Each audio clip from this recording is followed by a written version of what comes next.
Gravity, as we've said, is the force that mostly governs the behavior and the motions of celestial objects. And so Newton's theory is going to be the cornerstone of everything we do from now on, and it behooves us to go back and fill in some details and see what more we can get out of this wonderful formulation. And so in this clip we're going to work through some more detailed calculations applying Newton's universal law of gravity, and along the way learn some things both about astronomy and about gravity and even some math. And so let's proceed. We have things to do. First thing we have to do is reconcile our story about the universality of gravity with the rather simple picture that we've been using so far. So let's understand, when I am standing in the vicinity of the Earth, the actual gravitational force that the Earth exerts on me, tells me Newton's theory, is a sum total of the gravitational attraction of every little bit of Earth. Because gravity is universal, every atom of Earth attracts every atom of me, and I need to add them all up. Now, I'm pretty small, but I need to figure out how to add up the sum total of the gravitational attraction from all different parts of Earth. And so Newton showed us the way to do this, along the way inventing theory of multiple integrals to do it.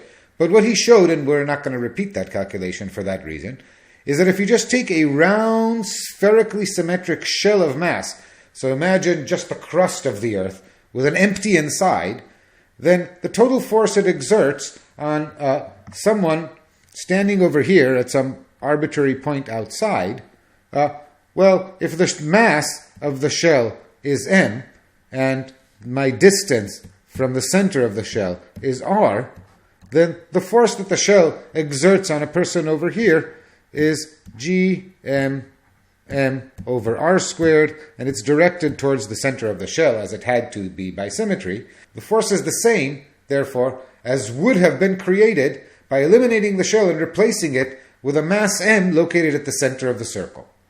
Now, if I, on the other hand, ask the same question, and this will become important to us later, about what is the force on an observer here? Well, here again, some parts of the shell attract you this way, some parts attract you this way. The result for the force is striking. The result for the force is that it's absolutely zero. There is no force applied by a spherical shell anywhere on the inside of it.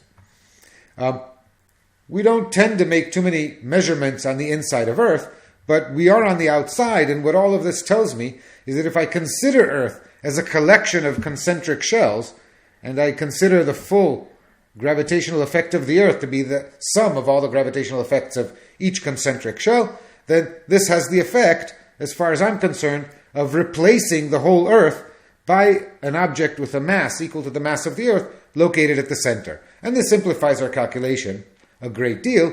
Let's see an example of how we use this. So let's go back to figuring out my weight. My mass, you will recall, hopefully hasn't changed much, was 59 kilos. And so to compute the force on me standing on the surface of the Earth, that means my distance from that imaginary mass at the center of the Earth is the radius of the Earth. I will use the astrological symbol for Earth to signify things like the mass of the Earth and the radius of the Earth, because it's simple to produce in tech. And so the force on me is given by Newton's expression, gmm over r squared, where I've replaced the Earth by an object with the same mass as Earth sitting at its center, plugging in the numbers for g, for the mass of the Earth, and for its radius in meters squared. I find, not surprisingly, that when I multiply all of these things, guess what? I found our old friend, mg. This object is what we call the gravitational acceleration on the surface of Earth. And if you wish, then measuring the gravitational constant, as Cavendish did, measuring the radius of the Earth, which you can do geometrically, this is a way to determine the Earth's mass. We've computed the gravitational acceleration on Earth from Newton's formula. We know that as I get farther away from the center of Earth, or as I get higher up beyond, into and beyond the atmosphere, then the denominator in Newton's formula becomes larger. That r squared in the denominator, my distance from the center of the Earth, grows, and gravity weakens. It's not that gravity does not exist, of course, beyond Earth, but it is weakened with distance. I want to get a quantitative estimate of this. So let h be my altitude above the ground. This is what Newton's formula predicts for the force of gravity on an object of mass mr, say me.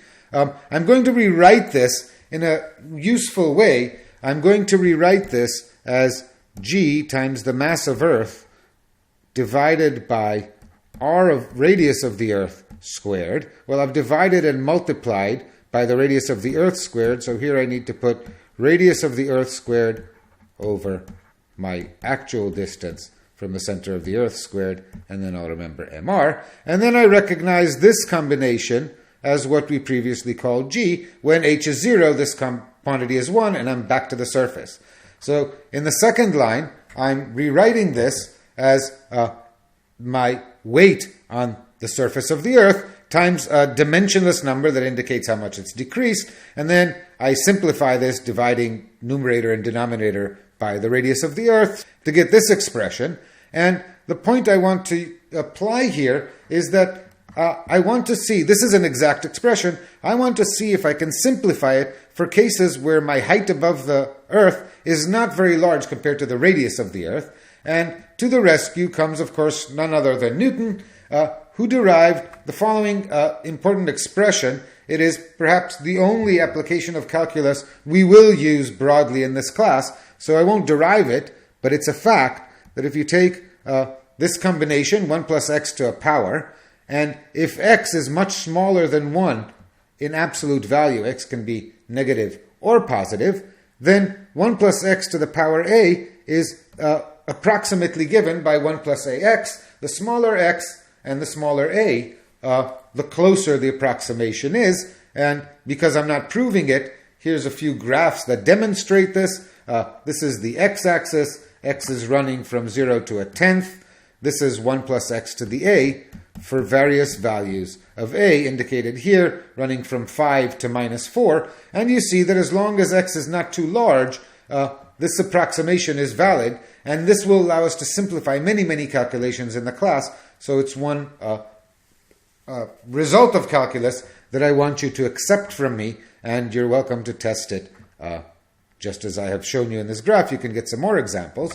So at the moment, let's apply it to this example. So here, h over the radius of the Earth is x, which I'm going to assume is not too large. Remember, a tenth gives me an altitude of about 700 kilometers. And a is negative 2, and so the approximation yields 1 plus x to the minus 2 is about 1 minus 2x. And this gives me the approximate amount by which the force of gravity decreases as I elevate myself to an altitude h above the surface of the ground. Of course, when h is 0, I reproduce my weight on the ground. And this is valid so long as your height is negligible or small compared to the radius of the Earth. Let's apply what we've learned to understanding potential energy in gravity. We've already had an expression for potential energy, mgh, but this was valid as long as we assumed the force of gravity was constantly mg. We saw that as you get farther from the center of Earth, the force decreases. Every height gain costs less energy, and therefore, taking that into account, we find an exact expression. This is the exact expression for gravitational potential energy in Newtonian gravity. These two do not look the same, and I did not derive this because it requires some calculus. Let me convince you that they're not as different as they appear, another opportunity to use some skills we've developed. So let's write the potential energy using the correct expression at an altitude h above the Earth's surface. So I write, for distance from the Earth's center, r plus h.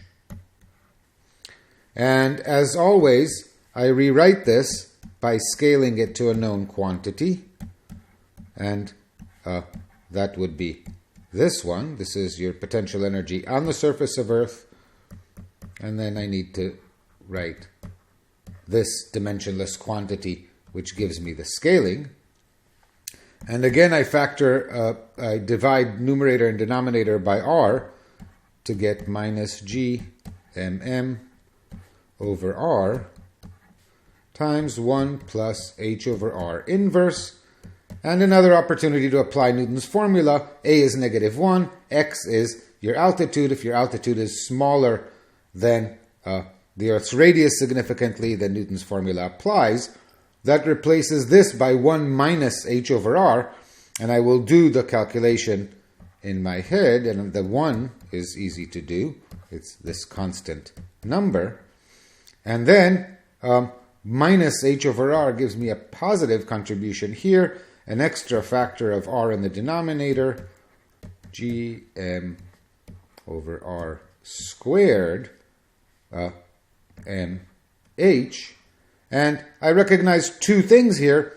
One is this is independent of your altitude, it's just a constant. And this object here is g.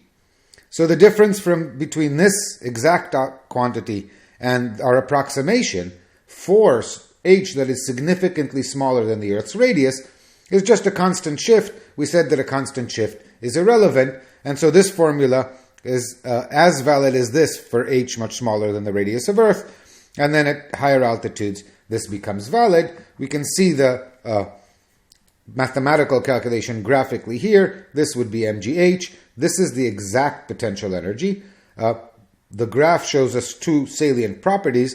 One is the potential energy is always negative. That's just a choice of our constant that we added. It becomes closer to zero. It increases towards zero as one gets farther from Earth, so it approaches zero at infinite distance from Earth.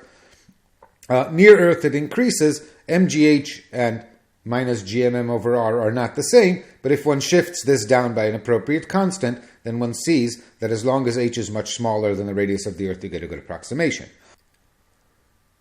The statement oft heard that there is no gravity in space, we've seen is patently false. The Earth's gravitational attraction extends throughout the universe, but it does weaken with distance. And so perhaps a corrected version that sometimes one hears is that astronauts in the space station are weightless because the gravitational force of Earth is weaker at larger distances from the center of the Earth. Here we see Stephen Hawking weightless.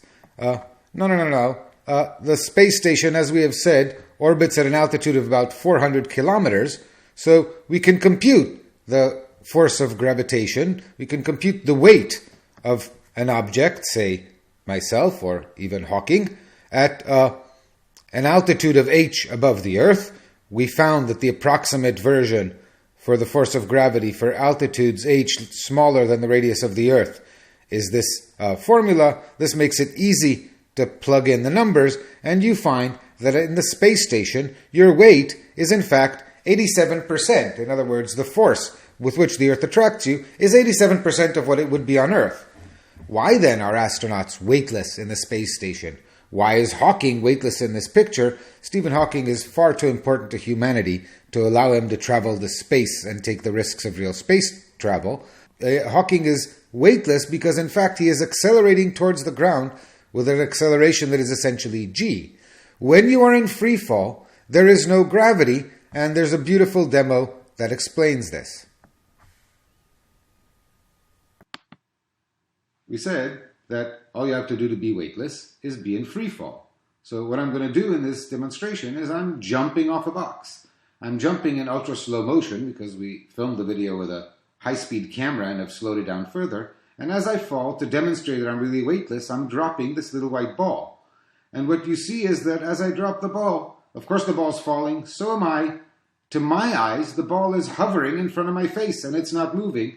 And it won't stop falling in concert with me until my feet hit the ground. You can tell exactly the moment when my feet hit the ground, because that is the moment when the ball is no longer level with my nose.